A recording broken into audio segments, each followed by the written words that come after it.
Have you ever wondered what games you should keep or you should lose?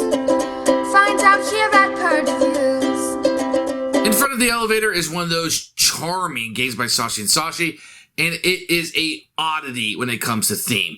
You're trying to get certain family members in your color of clothing to be at the front of the elevator to score the maximum amount of points. Very bizarre in some regards, but it creates a quaint, kind of fun atmosphere. No orcs, no dwarves, no goblins, just people trying to get on the elevator as quickly as possible, and you're trying to cut people to get there. It almost would work really well as a theme park line. I think it'd be very humorous in that. So the theme aside, which is a little bizarre and a little bit of an oddity, works well with the quaintness of the art, which is fantastic in this game. So the game itself is a light filler. So just kind of go in knowing that. You're going to be cutting in front of people, kind of dodging them, but you're not doing something to really hurt them as much as you're trying to help yourself. I think if you're focused on helping yourself, you're going to do better in this game. My 2 cents. Maybe other people have found a different strategy when they're playing. The game is easy enough to teach. It's play a card, draw a card, which is a pretty famous way to play mechanism in games. And I think it works brilliantly here in that you have a few cards to choose from. So you have a decision scope or spectrum, if you will, to make those decisions, but it's never perfectly, probably what you want it to be. And it works well. The game plays fast. It's easy to teach. It's cute. It's quaint. And the game works just well. It never overstays its welcome for us, but still gives us decisions to make in that light filler kind of category. Now, the 2-player rules do change things up a bit, where you can play multiple colors. I think it works fine. Actually, a 2-player game quite a bit, but the game for most people might shine at 3 or 4 as opposed to the 2. But it works well too. My wife and I like to play this one just ourselves. We're not overly competitive against each other, so it works as a 2-player game, but it's really fun as you're getting certain people to cut in line as you see the cards dwindling that are in play. So for us, this is a definite keeper. One I think you should track down and try to find this game. I think you might like it a lot, and it has some legs that it will be around for quite a while. So for us, it's a keeper. One you may have missed, but I would tell you and urge you to check this one out. Here's In Front of the Elevators, which is a very small box game. You can see here that you open it up. We'll take a look at the rulebook in a few minutes, and we'll take a look at all this. And what you're going to get is a simple card game here. You're going to have different people on your cards. These will be kind of how a reminder of how things are. And then you're going to have the different people in different colors on the card. And these will be your player aids that you'll have. The cards are nice. The stock is okay. The backs are kind of generic. And the artwork is welcoming. I think people like this kind of artwork, and it fits for the stream of this game. So it's really just a set of cards that you'll be utilizing throughout the game, but they will come in different colors, and then you'll need to know the different people which will be there. What's really nice about the cards is all the powers that each of the people have is printed on the cards at the top. So you can use that, or you can have your fancy dancy player aid that you'll have right here. Here are the rules. It's one of those that kind of fold out to be super duper long.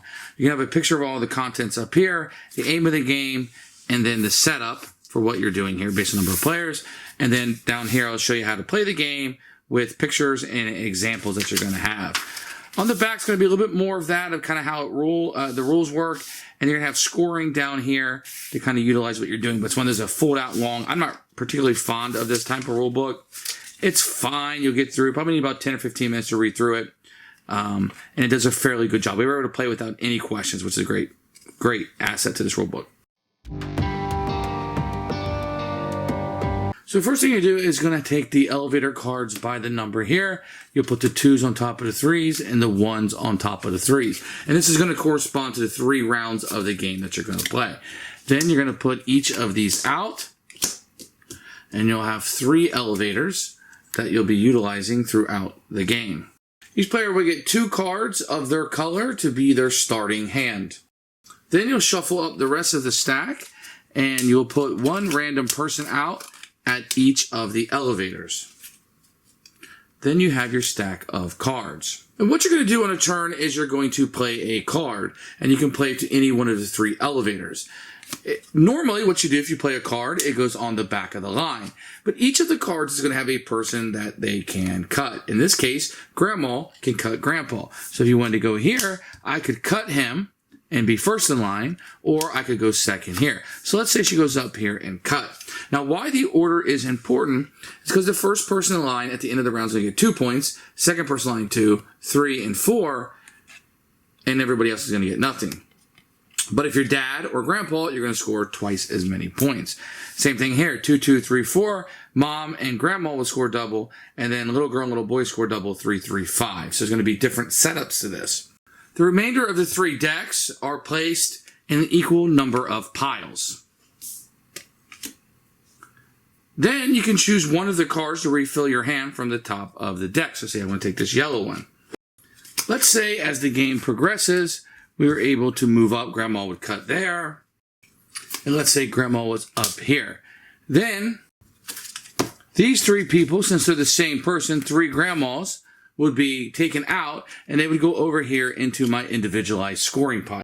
And then these will score at the end. So after you score the elevators and whoever is in there, you'll score for your cafe. So for each set of 3, you're going to score 1 point for each family member. And unless you're able to get one of the lost girls, lost children, then they will score 2 points each. You'll do this for 3 rounds. The next round, you're going to put out new elevators, etc. And you do this for 3 rounds. Whoever has the most amount of points is the winner of the game. So each of the cards will have a little something different. So the little boy will go in front of his mom if she was out. The grandfather will get in front of the little girl if she was out. So let's say this little girl comes out. She always skips in front of her brother. You'd put her right there. So let's say the little girl was placed here in front of her brother. That is a valid move. But when the lost child comes out, they will take whoever the closest one in color, so the first green, and we'll come back and go back here. So you're constantly moving the cards around in order to get yours into the ideal scoring positions with the modifier or without in order to score the most. Remember, 3 of a kind of a person will come out for the cafe and score points that way. And that's how you play in front of the elevators. Who should buy this game? Anyone looking for a quaint little card game, you're looking for a light filler. It does play fine, 2 players, the rules change a little bit, but for more players, I think it works just well. It's cute, it's got great artwork, it has a charm to it, if you will. It plays quick, easy to teach, play a card, draw a card, and you're trying to get your colors to the front of the elevator. I already taught you how to play the game. Excellent one. Check this one out, you may have missed it. It's a keeper for us.